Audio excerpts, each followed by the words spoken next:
Bonjour à tous, l'autre direct continue de vous présenter celles et ceux qui vont faire vivre la campagne des régionales jusqu'au 6 décembre et peut-être au 13 pour ceux qui arriveront à se qualifier au second tour. Aujourd'hui, nous recevons Andrea Cotarac, chef de file sur la métropole de Lyon du Rassemblement. C'est la liste d'alliance entre les Verts et le Parti de gauche. Andrea Cotarac, bonjour. Bonjour, je peux vous corriger? Allez. C'est la liste du Parti de gauche, des Verts, Nouvelle Donne, des socialistes et de 50% de non-citoyens. Hier, à votre place, se tenait Raphaël Debu, qui est chef de file métropole du Parti communiste. Ça, c'est plus rapide. Il disait « Nous sommes la seule liste à porter une offre sociale. Le Rassemblement porte une offre écologique. » Je suppose que vous n'êtes pas du tout d'accord avec ça. Bon, tout d'abord, vous êtes à peu près sur les mêmes terres. Tout d'abord, Paul Terra, moi, ne comptez pas sur moi pour faire une campagne contre le Parti communiste. Ce sont des gens que je connais et que je respecte respecte leur souveraineté d'avoir souhaité partir seul. En revanche, je crois que pour les élections régionales, il ne faut pas se mettre des grillages pour dire « moi je suis la voie sociale, moi je suis la voie écologiste » ou quoi que ce soit. Notre rassemblement, c'est à la fois la voie sociale, mais c'est aussi la voie écologiste, mais c'est aussi la voie démocratique. D'ailleurs, toutes ces thématiques sont imbriquées. Pour la voie sociale, lorsque vous souhaitez créer des emplois, vous ne créez pas des emplois pour créer des emplois, vous créez des emplois qui soient utiles à la société, qui font face aux défis du XXIe siècle et notamment de la transition écologique. Donc tout ça, c'est intimement lié et nous sommes tout ça à la fois. Mais dans l'esprit du Parti communiste, il y a aussi cette politique industrielle et c'est peut-être ce qui explique que vous ne soyez pas sur la même liste cette fois-ci, vous qui d'habitude faites un combat commun au sein du Front de gauche. Est-ce que une politique industrielle et donc créer de l'emploi est possible sur une liste avec des écolos? Tout d'abord, le programme L'Humain d'abord du Front de gauche de 2012 avait un chapitre entier sur la planification écologique. C'est-à-dire que lorsque l'on crée des emplois, ils doivent être utiles à la transition écologique. Je prends l'exemple pour la région de la gestion des déchets, ça va être de la compétence régionale. Je pense qu'il serait utile d'avoir une politique cohérente sur l'ensemble des deux régions pour la gestion des déchets. C'est quand même 20% du gaz à effet de serre. Et je pense qu'on peut traduire cette matière en matière énergique pour créer de l'énergie. Ça va créer des formations, ça peut créer des emplois. C'est vers cela qu'il faut tendre pour répondre aux défis que la région doit prendre en responsabilité. On vous entend beaucoup sur le terrain de l'emploi, puisque vous avez compris que c'était une des préoccupations majeures, sinon uniques, des Français sur ces élections régionales. Vous promettez de créer 50 000 emplois. Qu'est-ce qui vous fait dire que c'est possible et comment utiliser les compétences de la région pour créer de l'emploi? Hors dépenses de fonctionnement, hein, on entend. Donc, tout d'abord, vous savez que la fusion des régions et cette loi qui a été créée, ça a un seul objectif pour le gouvernement socialiste, c'est de réduire les coûts, réduire le personnel et tout le reste. Donc la première priorité qu'on se doit de respecter lorsqu'on vote le Rassemblement citoyen, c'est tout d'abord de préserver les emplois.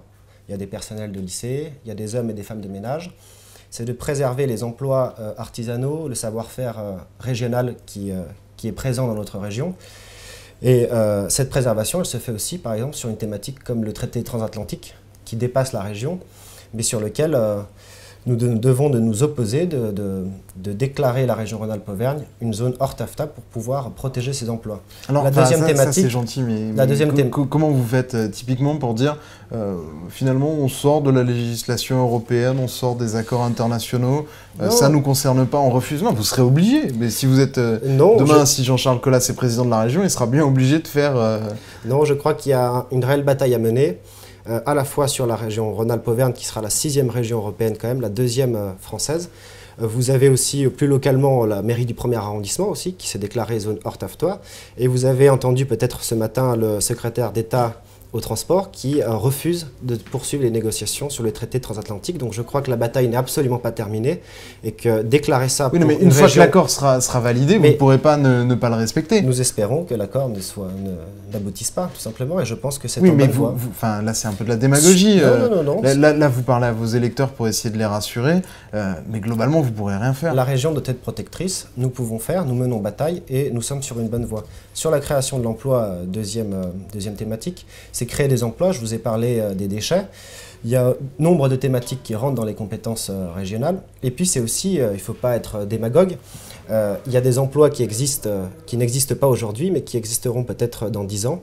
Je crois que la région se doit d'analyser et de lancer des dynamiques sur des emplois qui devront être créés plus tard, pour sortir d'une logique productiviste par exemple. Créer des formations qui proposent de nouveaux métiers pour nos jeunes, de nouvelles formations pour les lycées professionnels. Je crois que la région Rhône-Alpes-Auvergne se doit de lancer cette dynamique-là. Mais alors ça peut être quoi ces emplois, ces fameux emplois qui n'existent pas aujourd'hui? Sur le nucléaire, sur la transition écologique, sur les déchets, il y a une liste innombrable. Nous avons 110 propositions dans le pré-programme que nous avons fait. Et donc sur ce rassemblement citoyen, lorsque vous mettrez un bulletin rassemblement citoyen, vous voterez à la fois pour une voie sociale, préservation et création des emplois, à la fois sur une voie écologique, puisque forcément c'est lié à la transition écologique, et à la fois sur une transition démocratique, participative. Vous savez que nos listes ont à peu près 50% de citoyens qui ne sont pas membres de parti, qui représentent l'extrême majorité des Français, et qui ne souhaitent pas forcément s'inscrire dans un parti, mais qui souhaitent avoir un rôle pour l'intérêt général et pour la cohésion régionale. On arrive à la mi-temps de cet entretien, on va se retrouver tout de suite sur lyoncapital.fr pour la suite. De retour sur lyoncapital.fr, vous dites 50% de citoyens qui ne sont pas encartés.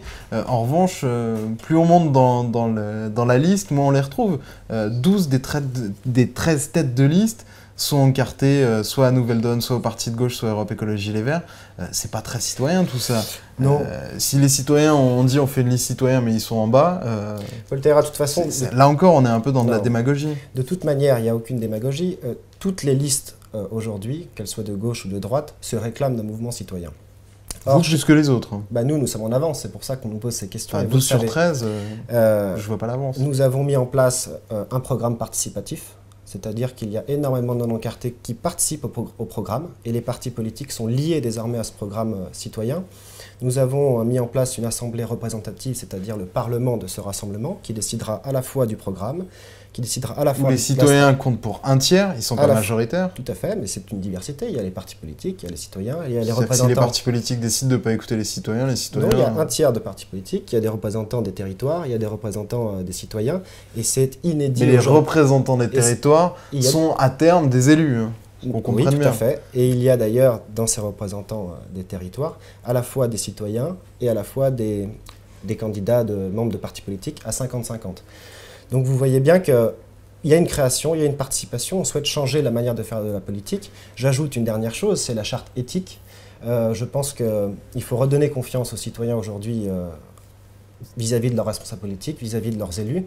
Et je pense que les élus se doivent donner l'exemple en se soumettant à une charte que nous avons tous signée pour le non-cumul des mandats, pour une transparence générale, en lien avec des associations comme Anticor, comme Transparence Internationale.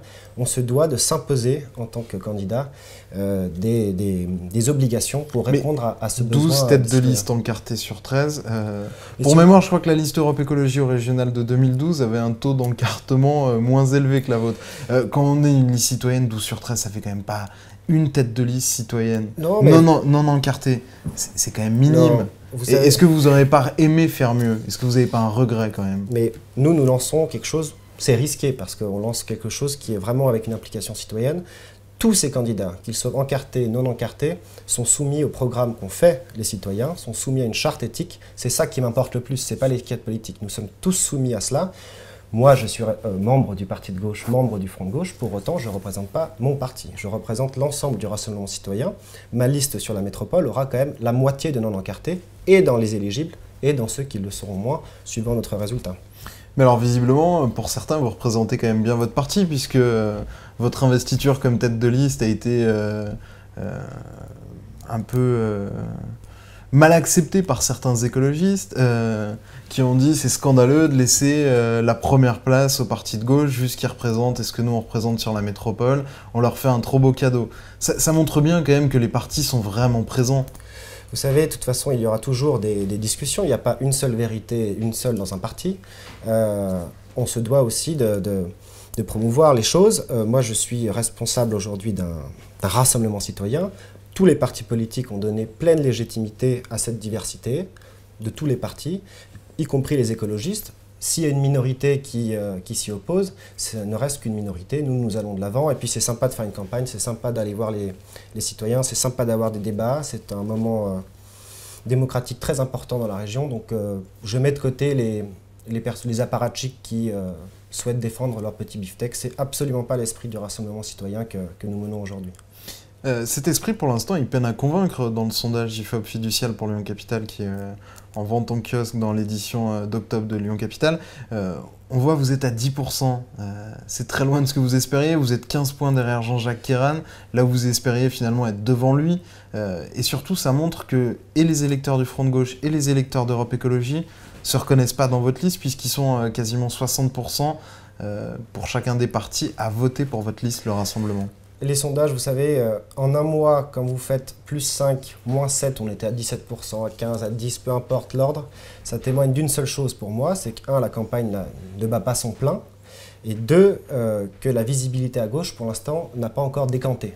Une fois que la campagne sera lancée, une fois qu'on va prioriser les axes sur le fait de ne pas soutenir les grands groupes comme ST Microelectronics, pour plutôt privilégier l'emploi local, pour privilégier les coopératives ouvrières, pour privilégier cette lutte contre la précarité, cette lutte contre l'austérité, cette transition écologique, je pense que les gens se reconnaîtront pleinement dans ce que nous sommes en train de faire. Donc je ne me fais absolument pas, mais vraiment aucun souci sur les sondages. Je pense qu'il faut tout simplement de la visibilité qui n'est pas encore à l'œuvre pour le moment. On vous entend beaucoup moins taper sur Jean-Jacques Keiran, votre liste, le Rassemblement. Vous avez beaucoup fait ça avant l'été.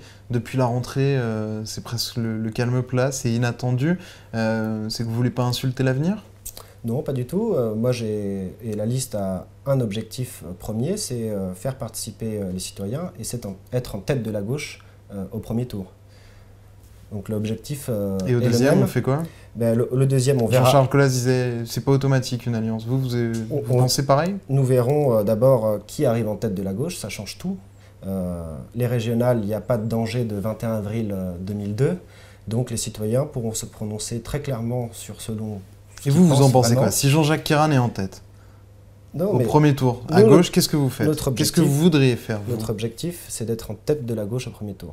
Il y a 2 tours, c'est un scrutin très intéressant parce qu'il a la proportionnelle. Nous souhaitons être en tête de la gauche au premier tour. Ensuite, vous voyez ce qu'il y a en face, c'est quand même Wauquiez, avec Hortefeux.